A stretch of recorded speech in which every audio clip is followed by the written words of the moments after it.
അവശ്യമരുന്നുകൾക്ക് വില കൂട്ടാനുള്ള കേന്ദ്ര സർക്കാർ നീക്കത്തിനെതിരെ കേരള പ്രൈവറ്റ് ഫാർമസിസ്റ്റ് അസോസിയേഷൻ സംസ്ഥാന കമ്മിറ്റി നേതൃത്വത്തിൽ നടത്തിയ Raj Bhavan March LDF convener TP Ramakrishnan MLA ഉദ്ഘാടനം ചെയ്തു.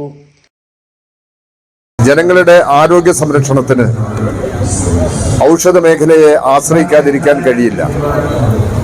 എന്നാൽ ജനങ്ങളുടെ സംരക്ഷണത്തെ മുൻനിർത്തിക്കൊണ്ടുള്ള സമീപനമല്ല ഔഷധ മേഖലയിൽ കേന്ദ്ര ഗവൺമെന്റ് സ്വീകരിച്ചു വരുന്നത്. ഔഷധ മേഖലയിലെ അതിവിപുലമായ സ്വകാര്യവൽക്കരണം, അവരുടെ ആധിപത്യമാണ് ഔഷധ മേഖലയിൽ നമുക്ക് കാണാൻ സാധിക്കുന്നത്.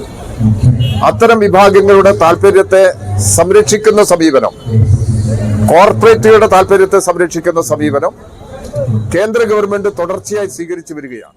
രാജ്യത്തെ ജനങ്ങളുടെ ആരോഗ്യ സംരക്ഷണത്തിന് ഭീഷണിയാകുന്ന നിലപാടുകളാണ് കേന്ദ്ര സർക്കാർ സ്വീകരിച്ചു പോകുന്നത്.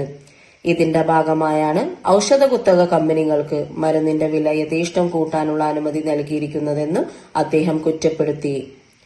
കടവാടകയ്ക്ക് ഏർപ്പെടുത്തിയ GST പിൻവലിക്കുക, ഔഷധ മന്ത്രാലയം രൂപീകരിക്കുക, ഓൺലൈൻ ഫാർമസി നിർത്തലാക്കുക, അസിസ്റ്റന്റ് ഫാർമസി കോഴ്സ് നിർത്തലാക്കുക തുടങ്ങിയ ആവശ്യങ്ങൾ മുന്നോട്ടുവെച്ച് നടത്തിയ മാർച്ചിൽ സംഘടനാ സംസ്ഥാന പ്രസിഡന്റ് യോഹന്നാൻ കുട്ടി അധ്യക്ഷത വഹിച്ചു. സംസ്ഥാന ജനറൽ സെക്രട്ടറി C. ബാലകൃഷ്ണൻ സ്വാഗതം പറഞ്ഞ ചടങ്ങിൽ ജനാധിപത്യ മഹിളാ അസോസിയേഷൻ കേന്ദ്ര കമ്മിറ്റി അംഗം Shrimati MG Meenambika, KEU CITU സംസ്ഥാന general secretary Ranjini PS, pharmacy council president OC Naveen Chand, T. Satheesan, MR Ajith Kishore, KTV Raveendran, Sheeji Jacob, A. Ajith Kumar Alappuzha, Gopakumar Thrissur, Naveen Lal Padikkunnu, Prasoon Babu എന്നിവർ അഭിസംബോധന ചെയ്ത് സംസാരിച്ചു. KPPA തിരുവനന്തപുരം ജില്ലാ സെക്രട്ടറി ഷിസി പകൽക്കുറി നന്ദിയും പറഞ്ഞു.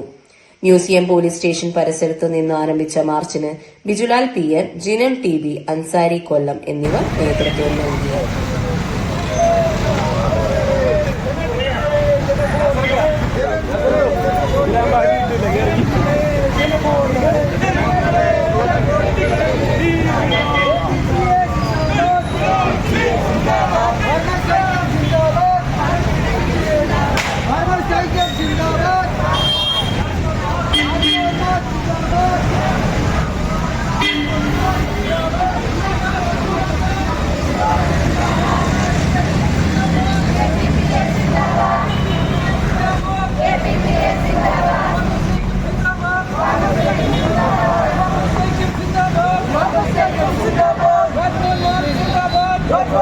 Zindabad.